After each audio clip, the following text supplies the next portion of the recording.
Okay, this is the 4526 it's a deep access wedge bonder. As you can see, the tool is a wedge tool placed at the end of your transducer. And we'll start out here again by doing a few bonds, semi-automatic mode. So I'm going to press the left chessman button, stop at search 1, position your work. As you can see, it'll step back to search 2, and then bond 2 is made. Again, search 1, bond 1, loop, step back, search 2, and bond 2. Let's do it one more time.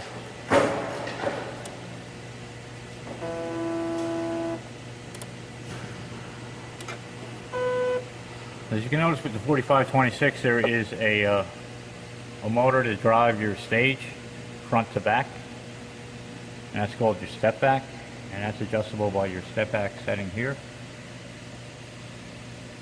Now there's a kink height and a reverse setting that is used to, it's explained in the manual, so it's used to create the loop. It's not always necessary, but it's an adjustment you can use, and what that'll do is after bond 1, it'll lift the bond head up and then reverse it a little bit and go over to the loop height at that point. It's explained in the manual. And then you have a speed for your Y motor. The direction front to back is adjustable by your Y speed adjustment. So what I'll do is I'll increase that a little bit, and you'll see the speed increase.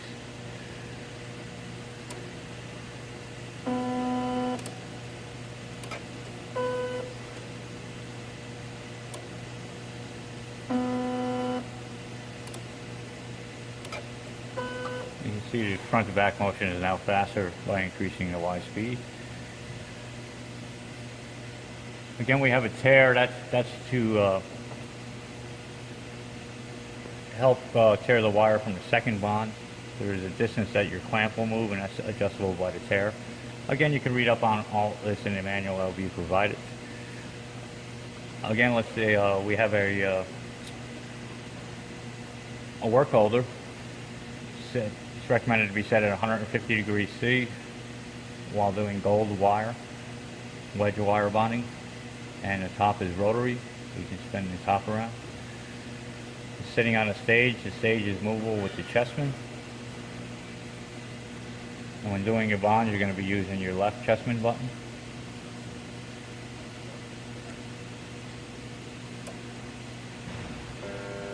If you want to do a stitch bond, what you'll need to do at this point is press your right chessman button.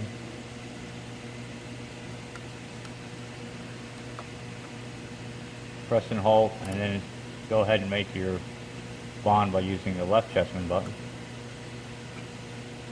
And you can continue on stitching by holding that right button. And then once you release the right button, it'll do your final second bond. So that's stitch bonding. And then you have your manual position here. And again, you'll be using your black button here on the side, and as you press down on that, it'll bring the head down. You can slowly bring your head down and make your first bond.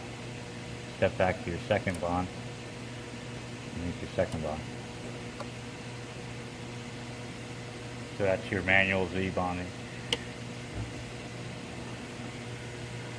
Alright, we'll just explain what some of these knobs do here on the left-hand side. We have our loop adjustment.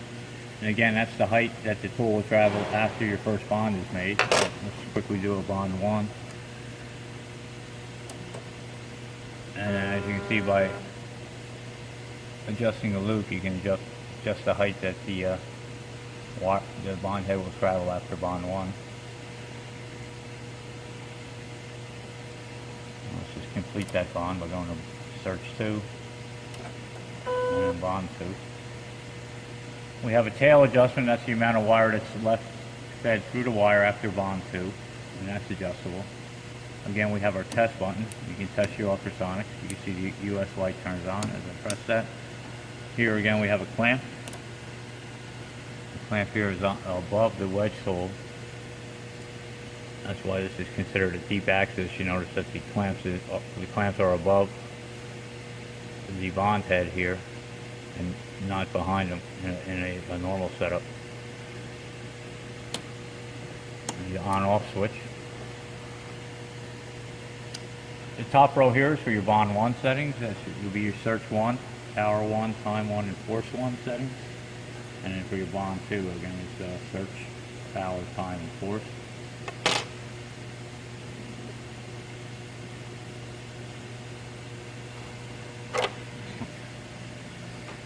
I just want to explain what we have on this side here is the reset level. It's on low right now. If I were to switch it to high, if you watch the bond head, it'll lift to a higher position. Just in case you had something underneath there that you had to move in and out, it'll allow you a little bit more clearance. And you can bond with the machine in this setting. It'll just reset at a higher level. Let's go ahead and do bond 1. Step back, and as you can see, as I adjust the step back, I can adjust the distance travel.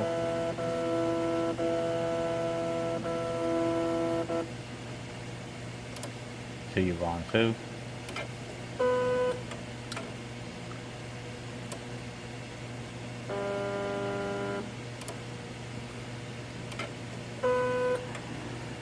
You can see how high the head travels.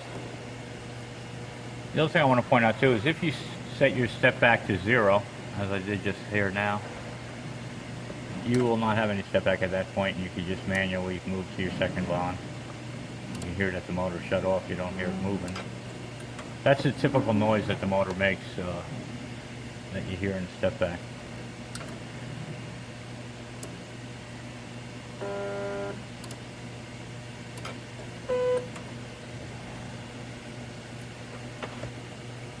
Okay, what we have here is a 1/2-inch wire spool. It's gold wire. You have a your clamp switch here will open this clamp right here.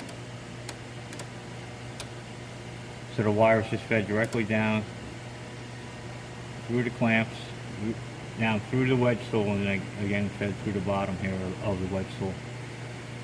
This being a deep axis wedge spool, it has a hole through actually has a hole through the tool.